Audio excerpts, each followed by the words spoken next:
There is one skill that every musical theater performer needs if they want to succeed in this industry, and it is not the skill that you think. It is not talent.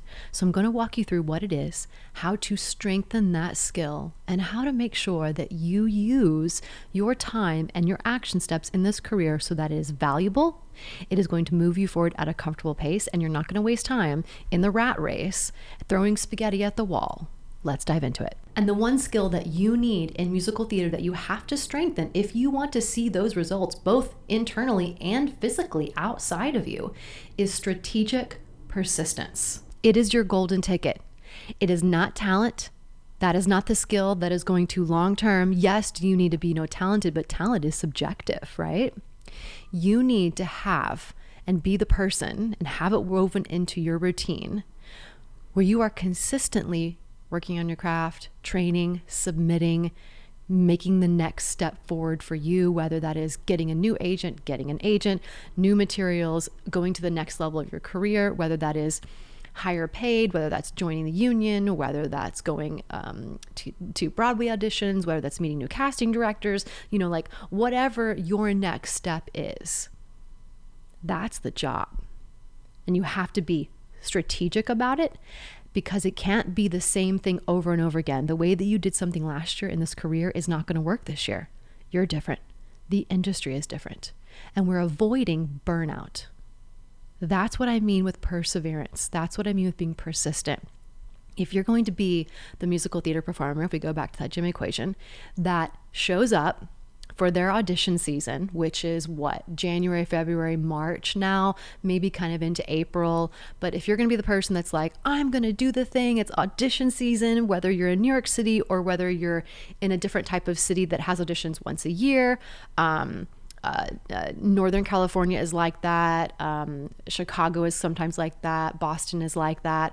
But these cities that have auditions once a year for everything in that area, if you wait and you were like, it's audition season, let me get back in my singing and my acting and my dancing, and let me, go through my material and get back into shape. And no. Long term, that is not going to help you, because you're going to get to the point where you're going to be that person that goes to the gym once a year. You're going to do it for a couple months. You're not going to see any results, or you may see some, like you may get lucky and absolutely you get cast in something. Is it possible? Sure. But then you're going to go back into that realm of it's not part of your routine and it's not woven into the fabric of your life. So you're not going to be in shape for it when it comes. And it's not just about vocally, are you in shape? It's also about, are you mentally and emotionally in shape for those auditions? Do you know how to navigate those? Because you haven't been doing that, right? It's like going to the gym. When you start going to the gym again, it's hard. It is really, really hard because you're not used to it. You're uncomfortable in the space. You're uncomfortable with your body. You don't really remember how to use the equipment. You've got to get your body back used to it. And you go for like 20 minutes on the treadmill or the bike or whatever. And you're like, I can't handle anymore. That's what it's like for us. Absolutely 100%, because we are athletes as well. So I really want you to think about actionable steps that you can weave into the fabric of your life on a long term. And let me give you an exact example and a story of something that happened to me that showcased the importance of this. At the very beginning of my career, I grew up in Oklahoma, a very small city in a little town in Oklahoma. And I went to college, I went to undergrad, I got my BM in musical theater at a small, very not well-known program in Oklahoma. And after I graduated, I had two options available for me. One option is stay in a place that I was comfortable in. I had a boyfriend at that time that I thought was going to be a very long-term situation. My family was there. My friends were there. I was comfortable there. I grew up there. My life was there. I was woven into the culture and the fabric of that community. And then the other side, which was I wanted to do musical theater. There was very little to no musical theater available for me long-term in my goal. And I had already worked in the two union houses in the state. So did I want to stay where I was comfortable, or did I need to make the decision of making this big leap and this big jump so that I could move on to the next chapter and the next phase of my career. And it was the hardest decision, the first most challenging decision I ever had to make in my life. And I did it. And I said, if I want to go to the next level of my career, I have to make this strategic decision that is going to be hard, uncomfortable, painful, and it's going to have consequences. And it did have consequences. But I had to make that decision so I could move forward for me. And a lot of times we forget that because our career and the decisions that we have to make are going to upset people. They just are. And you have to make the decision, what's more important to you? Was my life there more important long term to make me happy and joyous? Or was it to make the decision to leave? And I did. I made the decision to go straight to New York with literally 2 suitcases and money in my savings and a sublet I got from a friend of a friend of a friend back in the day. This was early 2000s. And I just did it. And it showcased that I had to make my own path. And there were consequences to those actions. But the best part about that is that set me up for saying, okay, I can make hard decisions. I can do hard things in my life because I know what I want to do in my life. And you're going to have to make those decisions as well. Let me give you another example here. And the reason why I have so many examples here is because this is showcasing to you persistence of someone that has done it. Because not a lot of people talk about this. Not a lot of people talk about the tough decisions they had to make to be persistent, to continue to move forward. Because this is not an easy industry, an easy career. But let's be honest, what life or career or industry is easy, right? Anything's going to be challenging. But ours has different challenges to it. So let me tell you another story real quick. About 4 years ago, I started shifting into the next chapter of my life now that I have been in this industry for a long time. I was starting to make the shift from the West Coast to back to the East Coast because I had been in California for a decade and I wanted to get back to the East Coast. Whole nother conversation, but it's very different in New York City than it is in LA or in Southern California. Very different industry. And so I had gotten a new agent and I was being submitted for jobs in New York City. And this callback came and I got the callback of one of my dream roles on a Broadway national tour. And it was a request for tapes because I wasn't in the city. And so they allowed me to send in tapes at first so I didn't have to fly. And then, that be the first round. And they were like, that's all we need to see, which happens all the time. And so I was going to send tapes in and they were like, great, we need to sing these songs, these sides, these materials, and we need you to do a dance combo. And I was like, yeah, great, dance combo, no problem. Girl, I had not danced and taken a dance class in this is after COVID, right? I hadn't taken dance class in years. I had started to let my physical endurance go, which is why the gym and I are in such a committed relationship now. But that part of me had not been taken care of. And I wasn't able to admit it at that time. And so I was like, yeah, dance combo, no problem. So I made all the tapes, right? I did all the tapes. I worked on the material. And then I go to start editing the tapes to submit them. And I'm like, oh no, this is not good. This dance tape, this combo, she not good. I was so embarrassed. And then I had to make the decision, a strategic decision, if you will, to say, okay, I'm sending these tapes because I have to send them in. But I know they're not good. And I know I'm probably not going to get a call back off of this. So what am I going to do so this does not happen again?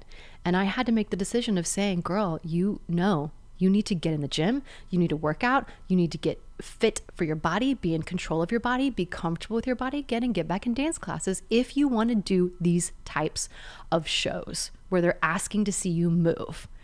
And that's what I did. And I immediately said, okay, this is going to be really hard. You're going to be embarrassed going to the gym. I did some physical therapy work for a knee injury that I had. And the physical therapist was like, you're a dancer?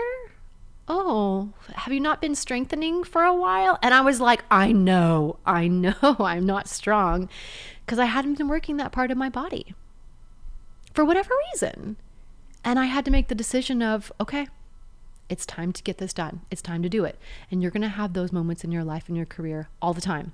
And instead of saying to yourself, well, fine, I'm just not going to dance anymore, or I'm only going to, do singer actor auditions, or, well, I suck, I'm just going to stop.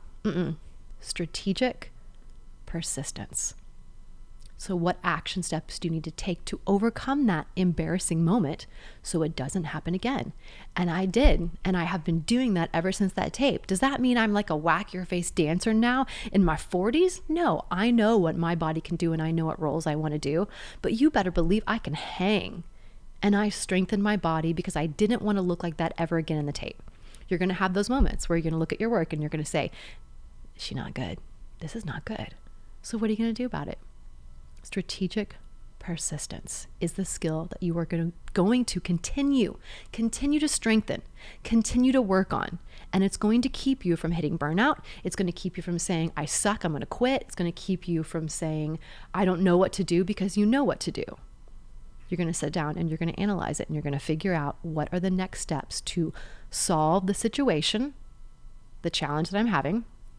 And then what am I going to do to get me to the next chapter of my life? You're going to make a lot of failures, a lot of mistakes in this career. Like if you're not failing and making mistakes, then you are being comfortable and safe. And that is a mistake right there. Okay.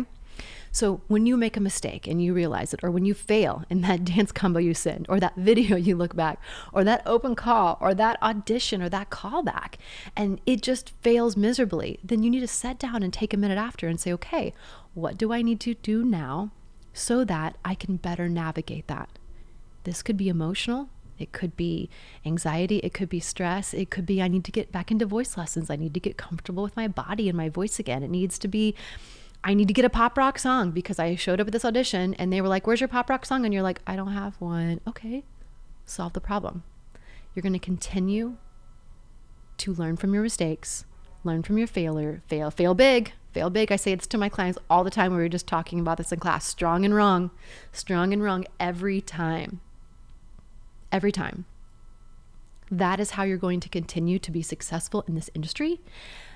That is the best by far of all the videos I have on here on YouTube and all of the work I've done with all of my clients, both my one-on-ones and my coaching programs and my digital courses on my website, all of that jazz. This is the most important advice that I could ever give you.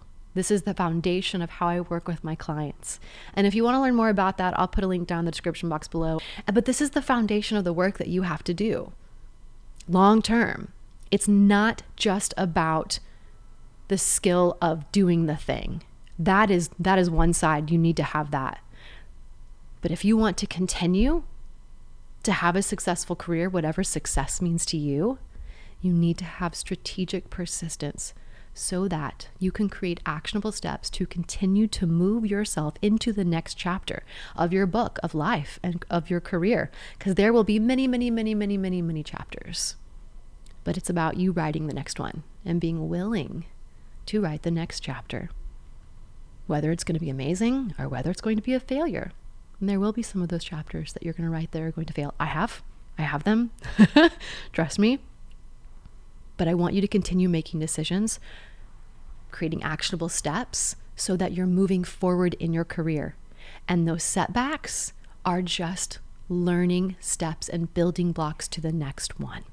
I hope this chat was helpful for you. If it was, please let me know down in the comments. Give me a thumbs up and let me know what light bulb moments you had just by watching this. I'd love to hear from you, and I will do my very best to comment back to every single one of your comments. I'll see you in the next video.